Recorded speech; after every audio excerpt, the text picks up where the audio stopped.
ஒரு செய்யுளோ ஒரு திருக்குறளோ இந்த மாதிரி ஆக்ஷனோட சொல்லி கொடுத்தா ஈஸியா புரிஞ்சிடும்ல. This is the method. Right right. அடுத்து வரலாம். அடுத்து என்ன கேட்க போறாங்க?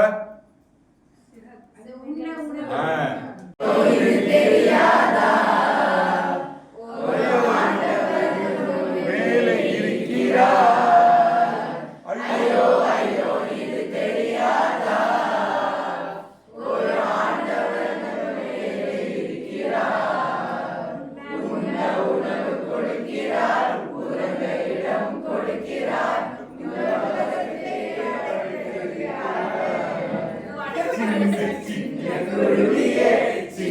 சின்ன குருவியே உன் சிறகை எனக்கு தருவாயா.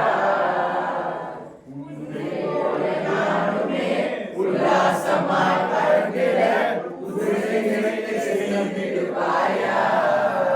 ஐயோ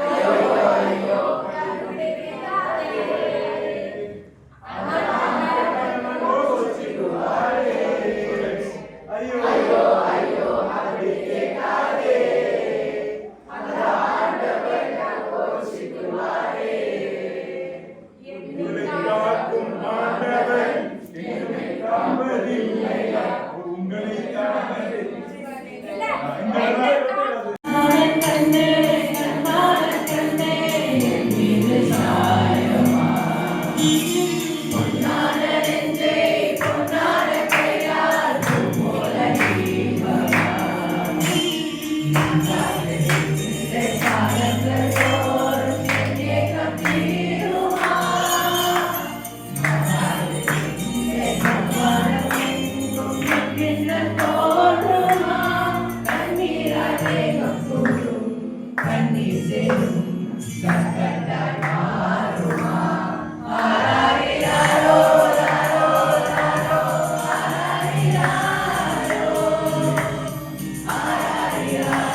கண்ணான கண்ணே என் மீது சாயவா.